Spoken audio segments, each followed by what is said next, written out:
Hello friends, आज मैं एक ऐसा इंफॉर्मेटिव वीडियो लेके आया हूँ जहाँ आपका होश को हैरान कर देगा। ठीक है, तो ये वीडियो है एक बॉडी की। हमको सब पता है कि बॉडी मरने के बाद ज़्यादा रुकती नहीं है, वो ख़त्म हो जाती है। पर ऐसी एक बॉडी है इंडिया में और ये स्टेट ऑफ गोवा में है और ये बॉडी सेंट फ्रांसिस जेवियर की है। ठीक है, और 470 ईयर्स बीत चुके हैं और इस बॉडी को कुछ भी नहीं हुआ, वैसे की वैसे फ्रेश है।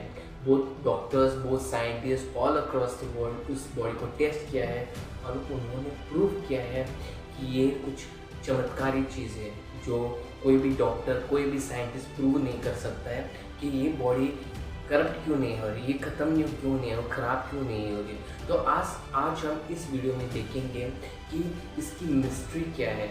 इस वीडियो में हम देखेंगे कि इस बॉडी का मिस्ट्री क्या है, ये सेंट फ्रांसिस जेवियर है कौन, कहाँ से आए थे और इसकी बॉडी क्यों करप्ट नहीं हो रही, इट इज़ इनकरप्टेबल। ओके, सो बने रहिए इस वीडियो में। So you can like, share and subscribe this channel and keep watching this video till the end so that you should not miss any of the information.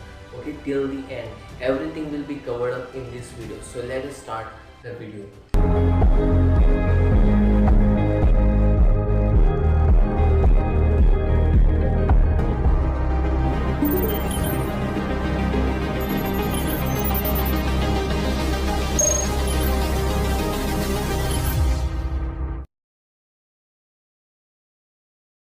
तो आइए शुरू करते हैं। Saint Francis Xavier एक father थे और ये father Jesuit society के एक सदस्य थे। ठीक है, इसकी कहानी में अभी थोड़ी देर में आपको मैं डिटेल में बताऊंगा, पर हमको जानना चाहिए सेंट फ्रांसिस जेवियर है कौन। ठीक है, और ये सेंट होता क्या है, पहले हम डिटेल में जाएंगे हर एक चीज़ के बारे में। ठीक है, ये जो सेंट वर्ड होता है ये रोमन कैथलिक मतलब जो क्रिश्चियनिटी को फॉलो करते हैं।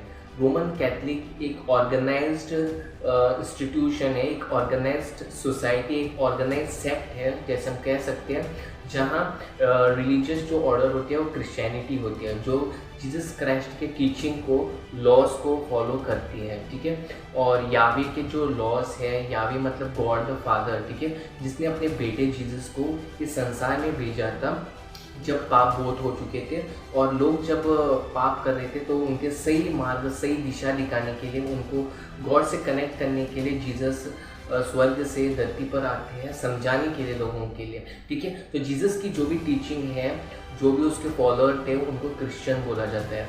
तो रोमन कैथलिक एक ऑर्गेनाइज्ड सिस्टम है जो क्रिश्चियन का, जहाँ पोप उनके हेड होते हैं। ठीक है, और जब क्रिश्चियनिटी होती है तो पोप जो होते हैं वो सेंट चूज़ करते हैं ना, बड़ा सेंट्स। ठीक है, अब हर एक क्रिश्चियन बंदा और जो भी होता है, ठीक है, वेदर फीमेल और मेल, अगर उसका जीवन एक्स्ट्रॉर्डनरी जीवन जिया है, लाइफ जिया है। ठीक, हमको पता है हमारी लाइफ जो होती है बहुत एडिक्टेड होते हैं, थोड़े अल्कोहलिज्म करते हैं, दारू पीते हैं, नशा करते हैं, बुरी ज़िंदगी जीते हैं। पर इस संसार में रहते हुए भी ऐसे लोग भी हैं जो गॉड के साथ कनेक्ट रहते हैं, उन्होंने सेक्रीफाइस किया है, अपनी बॉडी से सेक्रीफाइस करते हैं वो, और एक स्पिरिचुअल बीइंग बोलते हैं। तो ये स्पिरिचुअल बीइंग जो होते हैं, ये लोग, दूसरे लोग उनको देखते हैं और उनके जीवन में चमत्कार होते हैं। ठीक है, और ये जो होते हैं, जो सेंट्स होते हैं, वो सेंट्स एक टाइटल जैसे सेंट्स कोई भी नहीं होता,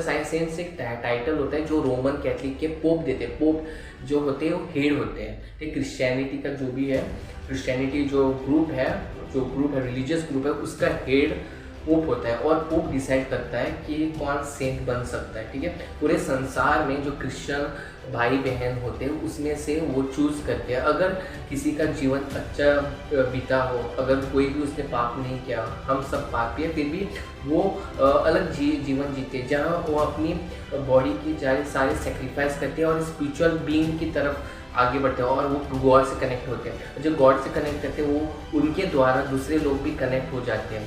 तो पोप इन क्रिश्चियन भाई बहनों को देखते हुए सेंट बनाते हैं। और सेंट बनना बहुत आसान नहीं है, बहुत सारी चीज़ें और बहुत सारे साल लग जाते हैं सेंट बनने के लिए। ठीक है, बहुत सारी इसमें चीज़ें दिखी जाती है। एक ग्रुप होता है, उसमें ये देखा जाता है कि इसने एक्स्ट्रॉर्डनरी लाइफ जी है और उसने लोगों के साथ कैसे व्यवहार किया, उसकी लाइफस्टाइल क्या थी, उसके प्रेयर लाइफ क्या था, उसका प्रार्थना कैसे चल रही थी गॉड के साथ, उसका जीवन लोगों के साथ, सोसाइटी के साथ क्या था, उसने गॉड की जो प्रीचिंग है वो कैसी की है, क्या उसने चमत्कार किए हैं गॉड के पावर के थ्रू। तो ये सारी चीज़ें देख के और बहुत सारे चमत्कारों को देखते हुए पोप और उसकी जो पैनल होती है, जो ग्रुप होता है, वही डिसाइड करता है कि कौन बन सकता है सेंट। तो सेंट्स मैन भी हो सकते हैं, सेंट्स वीमेन भी हो सकते हैं। तो सेंट फ्रांसिस जेवियर, तो फ्रांसिस जेवियर को सेंट कंसीडर किया था पोप ने, क्योंकि उसने अपने जीवन में बहुत सारी चीज़ें की है।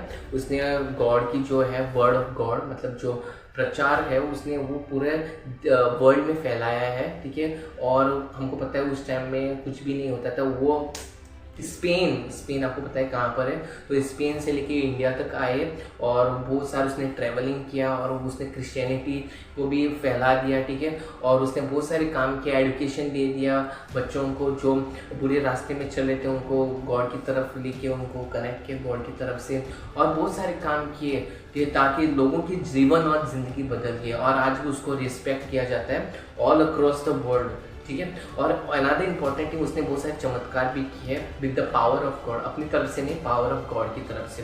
तो क्रिश्चियन लोग होते हैं वो भाई बहन, क्रिश्चियन भाई बहन जो सेंट्स होते हैं उनको वो वर्शिप नहीं करते। जैसे हमको पता है महात्मा गांधी, वो गांधी जयंती के दिन अगर पुतला है कहीं भी तो उसको माला चढ़ाया जाता है गांधी जयंती के दिन, और उसको हम वर्शिप नहीं करते, हम उसको वेनरेट करते हैं, उसको हम रिस्पेक्ट करते हैं, ऑनर करते हैं। In the same way Christianity में सेंट्स को वर्शिप नहीं किया जाता, वर्शिप हम सिर्फ वन गॉड को किया जाता है, पर सेंट्स को हम वेनरेट करते हैं। मतलब वेनरेट का मतलब है उनको हम रिस्पेक्ट देते हैं, ऑनर देते हैं, ठीक है। तो सेंट का ये है रोल, ठीक है। और सेंट्स इंस्पायर करते हैं दूसरे लोगों को कि उनकी तरह जीवन हम कैसे जी सकते। जैसे हीरो हीरोइंस टीवी में हमको इंस्पायर करते हैं, वैसे रोमन कैथलिक जो है वो क्रिश्चियनिटी में सेंट्स को आगे रखा जाता है, ताकि जो नॉर्मल जो इंसान है, क्रिश्चियन भाई बहन है, इन सेंट्स को देखते हुए, उनके जीवन को देखते हुए वो गॉड के साथ कैसे कनेक्ट कर सकते हैं, ठीक है। तो ये थी सेंट फ्रांसिस जेवियर की थोड़ी सी इंट्रोडक्शन। अभी हम स्टार्ट करते हैं उसके जीवन के बारे में और उसके बॉडी के बारे में, ठीक है, कि उसके जीवन क्या था और उसकी बॉडी इनकरप्टेबल क्यों है। तो let us start with the video. Francis Xavier का जन्म स्पेन में हुआ था। He was born on April 7, 1506 और वो एक रिच फैमिली से बिलोंग करता था। उसको कोई भी कमी नहीं थी। उसके पापा एक वॉरियर थे, तो वॉरियर के समय वो एक दिन लड़ाई को जाते हैं और उसके पापा मर जाते हैं। फ्रांसिस जेवियर अपनी मम्मी के साथ कैसल में उनके घर पर पढ़ाई कर रहा था और ये न्यूज़ उनको आता है कि उसके पापा मर चुके हैं। पूरी घर की जिम्मेदारी, पूरी परिवार की जिम्मेदारी कंधों पर आती है फ्रांसिस की। और फ्रांसिस सोचता है मैं बड़ा होकर कुछ ऐसा करूँगा जो उसके घर और परिवार का नाम फिर से रोशन करेगा। तो इसलिए वो चढ़ पड़ते अपनी माँ को छोड़ के पढ़ाई करने के लिए। वो जाते हैं पेरिस और वहाँ अपनी एम्बिशियस पढ़ाई करने के लिए वो चल पड़ते हैं। पेरिस में जहाँ वो रहते थे वहाँ पर फ्रांसिस जेवियर को रूम शेयर करना पड़ता है इग्नाशियस लोयोला के साथ। इग्नाशियस लोयोला एक फॉर्मर सोल्जर रह चुके हैं और वो फ्रांसिस जेवियर के अच्छे दोस्त बन जाते हैं, ठीक है। पर पहले उनका अच्छी बनती नहीं थी, बाद में अच्छी बनने लगी, क्योंकि इग्नाशियस इंस्पायर करते फ्रांसिस जेवियर को और बोलते what does it profit if you gain the whole world and lose your precious soul. इसका मतलब है कि आपने पूरा संसार जीत लिया और अपना आत्मा को ख़राब किया तो क्या फ़ायदा। तो ये वर्ड्स फ्रांसिस को बहुत टच होते हैं और दोनों मिलकर सोचते कि एक सोसाइटी फॉर्म करें जहाँ वो गॉड का जो वर्ड ऑफ गॉड है वो पूरे देश, पूरे संसार में फैलाए। और इसके बाद ये दोनों फादर बन जाते हैं, ठीक है। एक अपनी खुद की सोसाइटी बनाते हैं और उस सोसाइटी का नाम वो रखते हैं सोसाइटी ऑफ जीसस, जो आज के ज़माने में जेजुइट सोसाइटी के नाम से जाना जाता है, ठीक है। तो इसके साथ साथ और भी उनके ग्रुप, बैंड ऑफ ग्रुप जो होते हैं वो ज्वाइन होते हैं और ये ग्रुप बन जाता है जहाँ वो सोचते हैं कि वो पूरी ज़िंदगी गॉड को हम त्याग करेंगे, सेक्रीफाइस करेंगे, उसका वर्ड ऑफ गॉड है पूरे संसार में फैलाएंगे और पवित्रता से जिएंगे। जो गरीब है उनको आसरा देंगे, जो नशे में हैं उनको वो सहारा देंगे, उनको वो गॉड की तरफ लेके आएंगे। तो ये सारा सोच ये करते बैठ के करते हैं। ठीक है, एक टाइम ऐसे आ जाता है कि किंग ऑफ पोर्चुगल जो है वो उनको बोलते हैं कि इंडिया में आपकी सोसाइटी को कोई भेजो। वो इग्निशियस से बोलते हैं, और इग्निशियस 2 प्रिस्ट को भेजना चाहते थे, पर उसमें से एक प्रिस्ट उसको बीमार हो जाता है, इसीलिए वो फ्रांसिस को उसके बदले फ्रांसिस को इंडिया में भेजते हैं। ठीक है, तो फ्रांसिस जेवियर अपनी इग्निशियस से विदाई करके इंडिया की तरफ वो आगे बढ़ते हैं, वर्ड ऑफ गॉड को उसको स्प्रेड करने के लिए। ठीक है, जो गरीब है उनको ऊपर उठाने के लिए, जो एजुकेशन नहीं चल रहे बच्चों के लिए उनके एजुकेशन देने के लिए, तो वो जहाज़ अपने पकड़ती है और वो चल पड़ते हैं। ठीक है, और आपको पता होगा कि जहाँ उस टाइम का कोई ट्रैवलिंग प्लेन नहीं थे, पर उनको बोट्स से ट्रैवल करना पड़ता था, और वो फ्रांसिस की भी तबीयत बहुत ख़राब हो जाती है इस जर्नी में, पर फिर भी वो अपना जो फोकस है वो उसको नीचे नहीं करते हैं। फाइनली वो इंडिया में पहुंच जाते हैं, और इंडिया में वो गोवा में पहुंचते हैं। ठीक है, गोवा में बहुत सारा ट्रेडिशन, आपको पता है India is full of tradition and culture. ठीक है, तो गोवा में पहुंचते वो लोगों के साथ वो मिलजुल के रहते हैं, गॉड को प्रचार करते हैं, बच्चों से प्रेम करते हैं, गरीबों को सहारा देते हैं। ठीक है, और जो छोटे छोटे बच्चे होते हैं उनको वो कहानियाँ भी सुनाते हैं। तो वो कैसे कहानियाँ सुनाते थे, वो अपनी उसके पास एक छोटी सी बैल थी, तो वो घंटी बैल बजाते थे और बच्चों को इकट्ठा करते थे, उनको गॉड की कहानियाँ सुनाते थे, उनको गॉड की करीब लाते थे। उसके साथ साथ उनको एजुकेशन भी देते, इसलिए गोवा की आज की एजुकेशन इसलिए अच्छी है क्योंकि यहाँ जो आए थे फादर्स, उन्होंने बहुत सारी चीज़ें यहाँ पढ़ाई बच्चों की दी है। ठीक है, तो इसलिए education of Goa is very good. ठीक है, वो गॉड के साथ साथ एजुकेशन भी बच्चों को देते हैं, समझ देते हैं अच्छा और बुरा क्या है।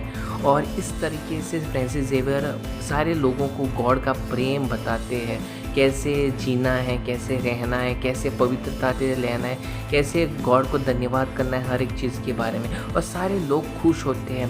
सेंट फ्रांसिस जेवियर यहाँ आके उनको खुशियाँ देती है, बहुत सारी ज़िंदगी उनकी बदल जाती है। ठीक है, तो ये सारी चीज़ें हमको दिखाई देती है, लोग भी बहुत खुश हैं, उनके धंधा अच्छा होने लगता है, जो बीमार है वो अच्छे होने लगते हैं, बहुत सारे चमत्कार भी अपने जीवन में पाते हैं। ये जब ये फ्रांसिस जेवियर उनके जीवन में आते हैं तो बहुत लोग इनके जीवन को देखते हुए, फ्रांसिस जेवियर के जीवन को देखते हुए अपने जीवन में भी बदलाव लेके आते हैं। फ्रांसिस जेवियर दूसरे पार्ट्स ऑफ इंडिया जो होते हैं वहाँ भी चले जाते हैं, सदर्न पार्ट ऑफ इंडिया जो होते हैं जैसे कि तमिलनाडु होता है, कोस्टल एरिया जो होते हैं वहाँ भी अपना जर्नी शुरू करते हैं, वहाँ भी गॉड की जो स्प्रेड ऑफ गुड न्यूज़ है वहाँ भी वो देते हैं। ठीक है, वो कभी भी अपने बारे में सोचते नहीं मैं क्या खाऊंगा, क्या पीऊंगा, कितना दूर है रास्ता, कितनी जर्नी बड़ी हो जाएगी, वो कुछ भी नहीं देखते, वो सिर्फ ये देखते हैं कि मैं गॉड की प्रचार कैसे करूं। वो करते करते जापान में भी पहुंच जाते हैं। ठीक है, उसके साथ साथ वो मलाका भी पहुंच जाते हैं, और लोगों के साथ, चाहे बड़ों के साथ, रिच पीपल के साथ कि छोटे पीपल के, वो समझते हैं सारे इक्वल है। ठीक है, जब भी उसको गेस्ट बुलाते थे तो वो हमेशा तारीफ़ करते थे कि खाना कितना अच्छा बना है। ठीक है, ये भी एक अच्छी बात थी फ्रांसिस जेवियर की। जैसे हमने देखा कि बड़े लोगों के साथ भी और छोटे लोगों के साथ भी फ्रांसिस जेवियर मिलजुल के रहते थे। जो छोटे लोग होते थे तो उनके साथ भी वो रहते थे और उनको भी खुश करते थे, और उनको भी अपनी तरीके से उनको बताते थे कि गॉड की जो प्यार है वो कितना अनकंडीशनल है, वो कितना गहरा है। ठीक है, और हमको दिखाई देता है कि रात के समय सेंट फ्रांसिस जेवियर पत्थर पर सोते थे, वो कुछ भी लग्जरियस लाइफ नहीं जीते थे, एक सिंपल लाइफ जीते थे, कुछ भी नहीं था, पत्थर रख के वो सर पर अपना सोते थे। ठीक है, उसके साथ साथ सेंट फ्रांसिस जेवियर आगे बढ़ते हैं और प्रचार करने लगते हैं, गॉड के सुसमाचार अन्य देशों में वो प्रचार करने लगते हैं। ऐसा एक दिन होता है कि एक कहानी ऐसी है, और बहुत सारी कहानी उसमें से एक मैं बता रहा हूँ कि फ्रांसिस जेवियर एक दिन बोट में ट्रैवल कर रहे थे, अपने शिप में ट्रैवल कर रहे थे, और उस समय तूफ़ान आ जाता है, और उस तूफ़ान में उसका जो क्रॉस है वो पानी में गिर जाता है, और वो बहुत बेचैन होते हैं। पर दूसरे दिन जैसे वो शिशोर में आता है तो उसका क्रैब जो होता है वो क्रॉस उसको दे देता है। तो एक चमत्कारी चीज़ है क्योंकि वो हमेशा क्रॉस के साथ कनेक्टेड था और वो गॉड को थैंक यू करता है। तो आज भी इसका सेंट फ्रांसिस जेवियर का स्टैचू भी क्रैब के साथ है। और हम देखते कि सेंट फ्रांसिस जेवियर जंगलों में बिना कोई डर के, बिना उसका जीवन का खतरा को ना देखते हुए वो आगे बढ़ जाते हैं गॉड की प्रचार करने में, ठीक है। इसीलिए सेंट फ्रांसिस जेवियर इतने आज के दिन पॉपुलर है, ठीक है। और उसके साथ साथ वो दूसरों को भी हेल्प करते हैं, जो फिशरमैन होते हैं उनके साथ रहते, मिलजुल के रहते हैं और आगे भी बढ़ जाते हैं अपनी वॉयज लेके, अपनी शिप लेके अन्य देशों में प्रचार करने के लिए। वो अपना जीवन जो ज़िंदगी है आम आदमी की तरह रहते हैं, जो बीमार हैं उनको सहारा देते हैं, ओके, और उनके लिए प्रार्थना करते हैं दिन रात और अपनी बातें गॉड से शेयर करते हैं। कभी कभी अपने गले में कुछ चीज़ें भी रखते थे, जो उसकी मेमोरीज जो है उसने अच्छी बिताई है वो अपने गले में उसको बांध के रखते थे। उसके बाद हम देखते हैं कि फ्रांसिस जेवियर सोचते हैं कि वो उसको जापान में जाना है और उसके बाद चाइना में जाना है वर्ड ऑफ गॉड को प्रीच करने के लिए। तो वो जापान में एंटर करते हैं और वो कन्विंस भी करते हैं जापान के लोगों को और उनको परमिशन मिलती है जापान में कि वर्ड ऑफ गॉड जो क्रिश्चियन की है उनको प्रीच करने के लिए। और हम देखते हैं कि जापान की जो लैंग्वेज थी वो फ्रांसिस जेवियर की लैंग्वेज नहीं थी, तो बहुत सारा टाइम लगा था फ्रांसिस जेवियर को लैंग्वेज जापान की सीखने के लिए, पर उसने हिम्मत नहीं हारी। वो गॉड की प्रचार कुछ दिनों में करने लगे उनकी लैंग्वेज में, जापान में।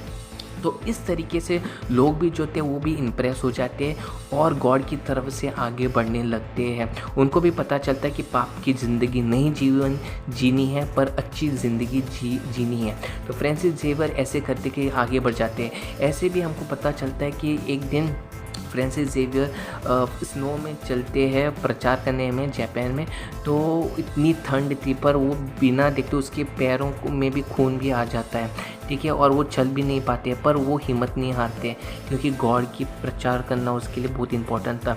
तो वो क्या करते हैं, अपने शूज़ को हटा के बिना शूज़ के, बिना सैंडल के वो ऐसे चले जाते हैं स्नो में, ठीक है, और वहाँ वो प्रचार करना भी शुरू करते हैं। और उसके आगे आगे वो कितनी भी मुश्किलें आएँ, कितनी भी तकलीफ़ें आएँ, वो आगे बढ़ते रहे गॉड का सुसमाचार स्प्रेड करने में। और हम देखते हैं वो मलाका भी जाते हैं जो आज के दिन मलेशिया में है और बहुत लोगों को गॉड की तरफ वो करीब लाते हैं, ठीक है। तो ये थी सेंट फ्रांसिस की कहानी, जिसकी पूरी ज़िंदगी, और उसने बहुत सारे चमत्कार भी किए हैं अपनी ज़िंदगी में, जो इस वीडियो में बहुत बड़ा हो जाएगा, बहुत लॉन्ग चलेगा, इसलिए मैं बहुत सारी चीज़ें नहीं बता सकता हूँ। कोई एक लड़का मरा था, उसको उसने जीवन भी किया गॉड की पावर से, ठीक है। तो बहुत सारी चीज़ें उसने की। लास्ट विश जो थी सेंट फ्रांसिस जेवियर की, उसने सोचा मैं चाइना में जाऊँगा और वहाँ मैं प्रचार करूँगा। तो चाइना में वो जाने से पहले एक आइलैंड में रुकते, उसका आइलैंड का नाम था सैनचिन आइलैंड,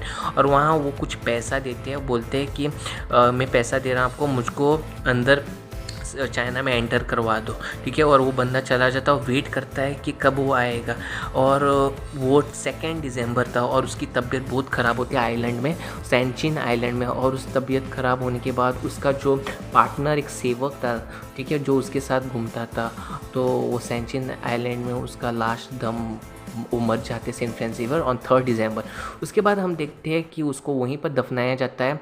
उसके बाद कुछ सालों के बाद उसका फ्रेंड बोलता है कि उसके जो बोन्स है वो वापस लेके जाए, पर हम देखते हैं कि जब उसको फिर से उस सैनचिन आइलैंड में खुदाई होती है तो उसकी बॉडी वैसी की वैसी होती है, ठीक है। कुछ 5 महीनों के बाद वो वापस आते हैं तो उसकी बॉडी कुछ भी ख़राब नहीं हुई थी, ठीक है। तो वो सोचते हैं कि हम उसको और कहीं दफनाए जाएंगे, ठीक है। सेंट फ्रांसिस जेवियर की बॉडी 2 जगहों पर दफनाने के बाद और 6 जगहों पर भी चेंज करते बॉडी को कि उसकी बॉडी ना ख़राब हो जाए।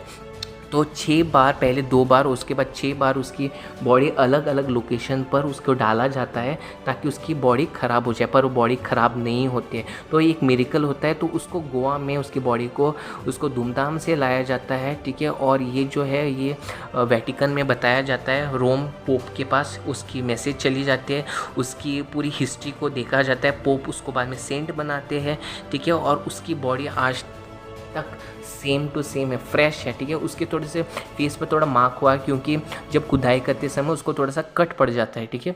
तो इसके लिए थोड़ी सी उसके फेस पर और उसके पैरों पर थोड़ा सा निशान पड़ जाता है क्योंकि उसको 6 बार दफनाया गया था, पर फिर भी उसकी बॉडी को कुछ भी नहीं हुआ।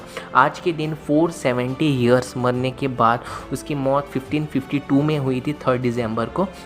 तो उसके मरने के बाद आज तक 470 ईयर्स कोई भी सोच नहीं सकता, ये हमारे दिमाग को हैरान कर देगा। फिर भी उसकी बॉडी वैसे की वैसे फ्रेश है, ठीक है। और हमको पता है कि गोवा अगर आप विज़िट करोगे तो please visit Bom Jesus of basilica, old Goa में है ये बॉडी। हर 10 साल के बाद इसकी बॉडी को नीचे लाया जाता है, एक प्रोसेशन होता है और ऑलमोस्ट लाइक 15 तो 20 दिनों का एक बॉडी को नीचे रखी जाती है ताकि लोग उसके फेस टू फेस दिखे। तो आप इस ज़रूर विज़िट करना। लास्ट जो बॉडी को नीचे रखा था वो 2014 और 15 था। अब नेक्स्ट जो बॉडी को नीचे रखा जाएगा वो 2024 2025 होगा। तो अगर आप गोवा विज़िट करना चाहते हो तो please visit in the year 2024 and 25, ठीक है। नहीं तो अगर आप नॉर्मली जाते हो ओल्ड गोवा में तो ओल्ड गोवा ज़रूर विज़िट करना। आपको उसकी बॉडी कैस्केट में दिखाई जाएगी, वो ऊपर रखी जाती है ताकि कोई भी उसको टच ना करे। हाई सिक्योरिटी के साथ सिल्वर कैस्केट में रखी गई है, तो आप उसको नीचे से भी देख सकते हैं। पर अगर आपको अच्छे तरीके से देखना है तो आप 10 साल के बाद उसको देख सकते हो। तो नेक्स्ट एक्सपोजिशन मतलब नेक्स्ट टाइम जब बॉडी रखी जाएगी नीचे वो 2024 और 25 है। तो इस वीडियो में हमने देखा body of Saint Francis Xavier क्यों ख़राब नहीं हुई है। ये इसलिए ख़राब नहीं हुई है क्योंकि जो गॉड के काम करता है उसको गॉड ज़्यादा ब्लेसिंग देता है, ठीक है। अब जब वो फ्रांसिस जेवियर जिंदा थे तो उसने अपनी बॉडी के बारे में कभी नहीं सोचा, पर गॉड ने उसके बॉडी के बारे में सोचा है। जो भी गॉड को पूरा त्याग देता है, सेक्रीफाइस करता है, सरेंडर करता है, गॉड उसके लिए डबल काम करता है। और आज पूरा संसार सेंट फ्रांसिस जेवियर को रिस्पेक्ट और ऑनर करता है, ना सिर्फ उसके बॉडी के लिए पर उसके काम के लिए। So let us respect, let us give honor to Saint Francis Xavier. Okay, so this was about the informative video of the mystery and the story of the fresh and the live body of Saint Francis Xavier in Goa.